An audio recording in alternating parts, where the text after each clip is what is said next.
శ్రావణ మాసం యొక్క ప్రత్యేకతను తెలుసుకుందాం.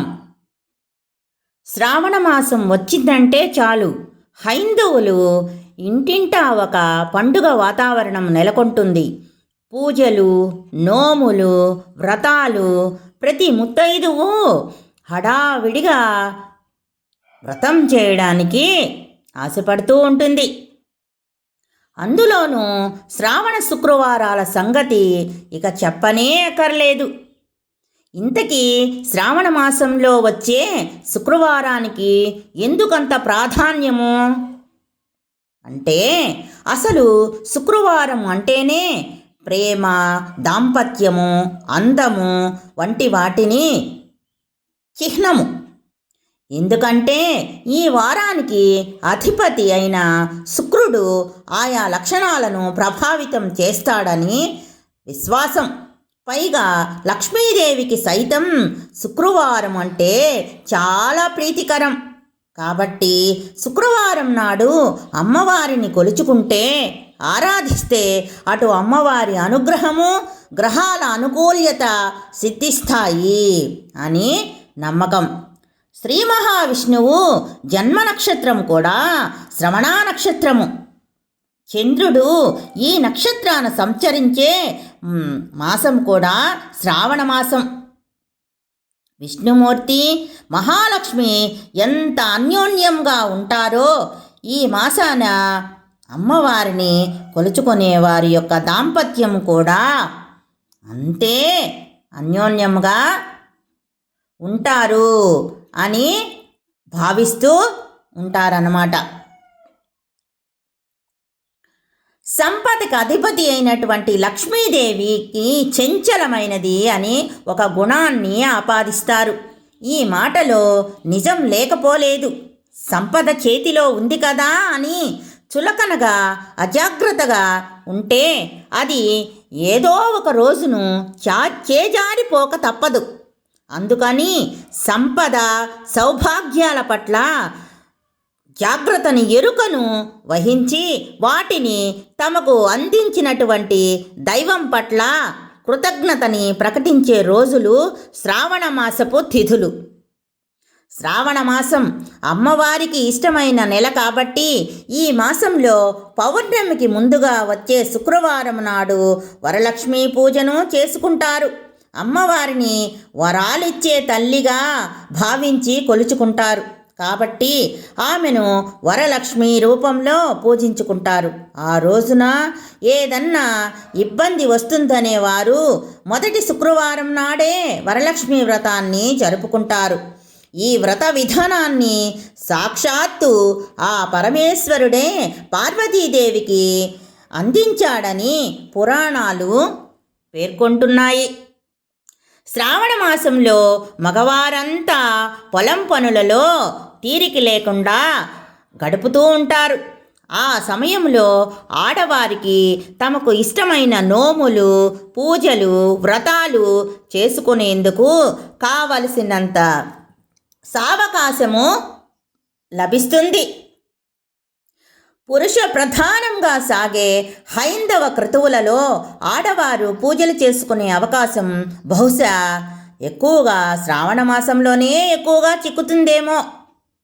ఈ మాసంలో పసుపు రాసుకోవడము, పెసరపప్పును తినడము, పువ్వులు పత్రితో పూజించడము, పండ్లను, శనగలను పంచిపెట్టడము వంటి ఆచారాలన్నీ వర్ష ఋతువులలో వచ్చే రకరకాల అనారోగ్యాలను విరుగుడుగా పనిచేసే ఆరోగ్య ఔషధాలు.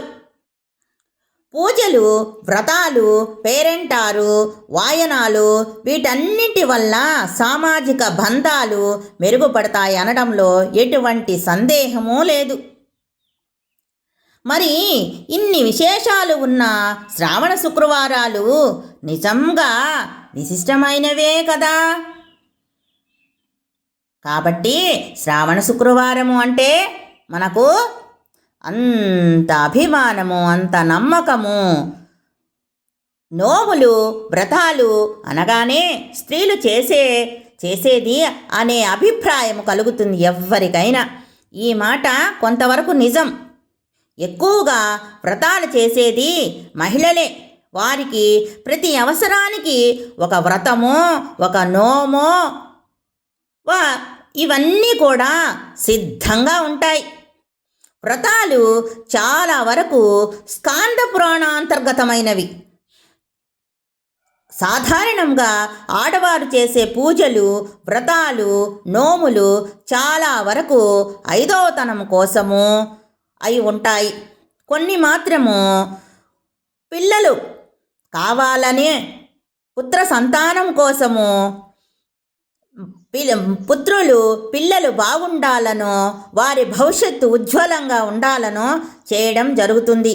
చిత్రమైన వాస్తవం ఏమిటంటే స్త్రీలు చేసే వ్రతాల్లో ఏ ఒక్కటి కూడా తమ కోసం చేసుకునేది లేదు. ఇంకా చిత్రం ఏమిటంటే మహిళలు తమ భర్తల కోసం, తమ భర్తల క్షేమం కోసం, ఆరోగ్యం కోసం, పదోన్నతి కోసం అంటూ ఎన్నో వ్రతాలు, నోములు చేస్తారు. ప్రతి నోము మన సంస్కృతి సాంప్రదాయాలను మనం ఏ విధంగా జీవించాలో తెలియచేస్తూ ఉంటాయి. కొన్ని వందల నోములు మనం చేసినవి ఉన్నాయి. అందులోనూ రోజు చేసేటివి కొన్ని, సంవత్సరానికి ఒకసారి చేసేటివి కొన్ని, రోజుకో నోము గురించి ఇవన్నీ కూడా మనము చేస్తూ ఉంటాం. కొన్ని నోములు 3 సంవత్సరాల వరకు, 5 సంవత్సరాల వరకు కూడా వ్రతాలు చేస్తూ ఉంటారు. ఈ నోములు, వ్రతాలు చేసుకునేటప్పుడు సాధారణంగా మనము శుద్ధ ముక్కతో ముగ్గు వేస్తాము. కనీసము పూజ గదిలోనైనా దేవుని పీఠంపై బియ్యపు పిండితో మాత్రమే ముగ్గు పెట్టాలి. ఏ వ్రతము పుణ్యదినాన అయినా సరే సూర్యోదయానికి ముందే నిద్రలేచి అభ్యంగన స్నానము ఆచరించి నూతన వస్త్రధారణ చేయాలి. ఈ నోములన్నీ కూడా మనకు ఎక్కువగా శ్రావణ మాసంలోనే దర్శనమిస్తాయి. తరువాత రథసప్తమి రోజు లేదా శివరాత్రి రోజు కూడా జరుపుకుంటూ ఉంటారు. ఆ రోజు మొదలుపెట్టి కథ చదువుకొని అక్షంతలు వేసుకుంటూ ఉంటారు. పట్టిన నోమును పట్టి ఏ నోము వ్రతాన్ని బట్టి ఆ రోజు లేక సంవత్సరము, లేక 2 సంవత్సరాలు, 3 సంవత్సరాల వరకు ఉద్యాపన చేసుకుంటారు. ఇది శ్రావణ మాసం యొక్క ప్రత్యేకత. మరి ఇప్పుడు మనము సంపద శుక్రవారము నోము గురించి, ఆ వ్రతము గురించి మనము సవివరముగా తెలుసుకుందాం. సంపద శుక్రవారము నోము, వ్రతము, దాని విశిష్టత. పూర్వకాలం నాటి మాట. కాంబోజ రాజ్యాన శివశర్మ అను ఒక బ్రాహ్మణుడు నివసిస్తూ ఉండేవాడు. ఆయనకు 7 కుమారులు. తండ్రి అందరికీ వివాహాలు చేసి ఉన్న ఆస్తిపాస్తులన్నీ సమానంగా పంచిపెట్టాడు. ఆ తరువాత కొంతకాలానికి ఆయన కాంభోజిరాజు శివశర్మ మరణించాడు. అనంతరము కుమారులు కొంతకాలానికి విడిపోయారు. వేరువేరుగా ఎవరికి వారు కాపురాలు పెట్టి నివసిస్తూ ఉండేవారు. అందుకొందరు భ్రష్టులయ్యారు, మరికొందరు ఆచారహీనులయ్యారు. ఏది ఏమైతేనేమి అందరికందరూ దరిద్రము అనుభవించసాగారు. ఎవరు ఎలా ఉన్నా కాలం ఆగదు కదా, దాని పని అది చేసుకొని పోతూ ఉంది. క్రమం తప్పదు, నియమం పాటిస్తూ అది దాని విధి అది చేసుకుంటూ పోతోంది. ఒకనాడు శ్రీలక్ష్మి భూలోక సంచారం చేస్తూ అష్ట కష్టాలు పడే ఆ బ్రాహ్మణుని శివశర్మ కుమారుల ఇండ్లకు వెళ్ళింది. వరుసగా చూసింది.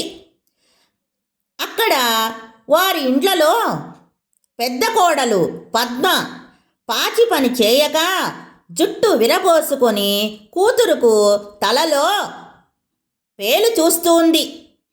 రెండవ కోడలు సావిత్రి పక్క పరిచినటువంటి బట్టలు తీయక పిల్లలకు సద్ది అన్నము పెడుతోంది. మూడవ కోడలు కామాక్షి పాతగుడ్డలు కుడుతూ కూర్చుంది. నాలుగవ కోడలు జయంతి గచ్చకాయలు ఆడుతూ ఉంది. మరి ఐదవ కోడలు అన్నపూర్ణ ఇరుగు పొరుగు వారితో గొడవలు పెట్టుకుంటూ ఉంది. మరి ఇంకొక కోడలు ఆమె గొడవలు పెట్టుకుంటూ ఇరుగు పొరుగు వారిని చీవాట్లు పెడుతూ తిడుతూ ఉన్నది. అందరినీ చూసి విసిగిపోయి శ్రీలక్ష్మి చివరకు ఏడవ కోడలు ఇంటికి వెళ్ళింది. ఆమె పేరు విజయ కళ్యాణి రాధిక. తెల్లవారుజామునే లేచింది. ఆమె ఇల్లు శుభ్రం చేసుకుంది, రంగవల్లులు తీర్చిదిద్దింది, స్నానం చేసింది, కుంకుమ బొట్టు పెట్టుకున్నది, గౌరీదేవికి పూజ సల్పి నమస్కారము చేసుకున్నది. లక్ష్మీదేవికి ఆమెను చూసి ముచ్చట పడినటువంటి లక్ష్మీదేవి లోనికి వెళ్ళి, అమ్మా, నేను తీర్థయాత్రలు చేయుచు ఈనాడు మీ ఇంటి ముందు ఆగాను. రేపు వెళ్ళిపోతాను. ఈరోజు మీ ఇంట ఉండవచ్చునా అని అడిగింది. అంతా ఆ చిన్నది, తల్లి, సాక్షాత్తు లక్ష్మీదేవిలాగా ఉన్నావు అమ్మా, ఉంటు తల్లి, నా భర్త ఆయవారమునకు వెళ్ళినాడు, తెచ్చినది వండి పెడతాను, లేనిది పెట్టలేను, ఉన్నది దాచుకోను, ఆరగించి సంతోషంగా వెళ్ళవచ్చు అని అన్నది చిన్న కోడలు.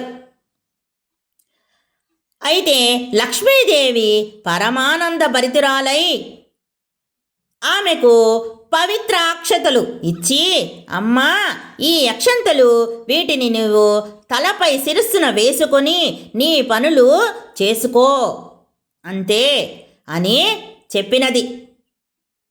ఆమె సరేనని ఆమె తలపై అక్షంతలు వేసుకొని పనిలో నిమగ్నమైనది.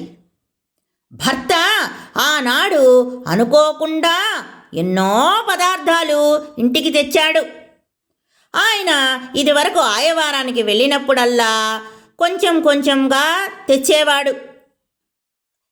ఈసారి మటుకు అందరూ ఎక్కువగా అధిక మొత్తంలో ఆయనకి, ఆయవారానికి వెళ్ళిన ఆయనకి స్వయం పాకాలు అయితే ఏమి, అన్ని మోయిన అయితే ఏమి, చాలా లభించింది ఆ బ్రాహ్మణోత్తమునికి. ఆ లక్ష్మీదేవి యొక్క మహత్యం వల్ల అంత ఆమె తొందరగా ఆయన వచ్చిన వెంటనే అవన్నీ తీసుకొని వెంటనే ఆమె వంట వండినది. వండి భగవంతునికి, లక్ష్మీదేవికి, శ్రీలక్ష్మికి, గౌరీదేవికి నివేదన పెట్టి తన ఇంటికి వచ్చినటువంటి మహాలక్ష్మికి వడ్డించినది. దంపతులు ఇద్దరూ ఆమె సరసన కూర్చుని భోజనం చేశారు. ఆమెకి తృప్తిగా భోజనం పెట్టారు. రాత్రి వారి ఇంటనే నిద్రపోయింది లక్ష్మీదేవి. ఆ తల్లి తెల్లవారగానే ఆమె వీళ్ళు నిద్రలేచి చూసేసరికి ఆ మహాలక్ష్మీదేవి వెళ్ళిపోయింది. దంపతులు లేచి చూసుకున్నారు ఇల్లంతా వెతికి. కానీ ఆమె అక్కడ కనిపించలేదు, అదృశ్యమైపోయింది. ఇల్లంతా చూసుకుంటే సిరి సంపదలతో నిండిపోయినది. బంగారము, వజ్రాలు, వైఢూర్యాలు, ధనము, సంపద, ధనరాశులు. అబ్బా, ఇంకా చెప్పలేక ఆశ్చర్యపోయారు, ఉక్కిరి బిక్కిరి అయిపోయారు. ఎంతో సంతోషం, ఆనందంతో ఉప్పొంగిపోయి, ఆహా మహాలక్ష్మీదేవి వచ్చినది మన ఇంటికి, సాక్షాత్తు లక్ష్మీదేవే. ఆ మహాలక్ష్మీదేవి మన ఇంటికి తలుపు తట్టి వచ్చినది. మనము ఎవరో అనుకుంటిమి, సాక్షాత్తు లక్ష్మీదేవియే మన ఇంటికి వచ్చినది. ఆ దేవియే లక్ష్మీదేవి అని భక్తి శ్రద్ధలతో ఆమెను పూజించుకున్నారు. సంపద శుక్రవారం నోము నోచి సుఖశాంతులతో జీవించారు. ఆ మహాలక్ష్మి దీవెన వల్ల కదా మనము ఇంతటి సౌభాగ్యము, ఇంతటి సంపద వైభోగము అనుభవించుచున్నాము అని చెప్పి ప్రతి శుక్రవారం రోజు సంపద శుక్రవారము భక్తి శ్రద్ధలతో నోచి ఆ నోము వ్రతాన్ని నోచిన తర్వాత ముత్తైదువులకు 5 ముత్తైదువులకు రవికల గుడ్డ చీరలు పెట్టి గాజులు, పసుపు, కుంకుమ ఇవన్నీ ముత్తైదువులకు ఇచ్చి సాష్టాంగ నమస్కారం చేసి ఆ యొక్క బ్రాహ్మణోత్తమునికి వ్రతము చేయించినటువంటి విప్రునికి తృప్తిగా దక్షిణ తాంబూలాదులు ఇచ్చి సాష్టాంగ నమస్కారం చేసి ఆ ముత్తైదువులందరికీ కూడా అలంకారం చేసి తాంబూలం ఇచ్చి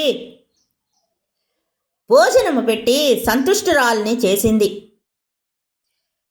కాబట్టి ఆమె ఈ వ్రతాన్ని 3 సంవత్సరాలు చేసింది. అనంతరము 5 పేరంటాళ్లను పిలిచి తలంటి స్నానం చేయించి బొట్టు పెట్టి కాటుక దిద్ది చీరలు, రవికల గుడ్డలు, గాజులు, పసుపు, కుంకుమ ఇవన్నీ ఇచ్చి దక్షిణ తాంబూలములు ఇచ్చి భోజనము పెట్టింది. మహాలక్ష్మి రూపులుగా ఆమెను ఆరాధించాలి. తప్పక ఫలితము సిద్ధిస్తుంది. కాబట్టి మనము కూడా భక్తి శ్రద్ధలతో సంపద శుక్రవారపు నోము నోచి సుఖశాంతులతో వైభవంగా ముత్తైదుతనంగా భార్యా బిడ్డలతో భర్తతో క్షేమంగా ఉండవచ్చును ఈ నోము నోచిన వారు. సర్వే జనా సుఖినో భవంతు.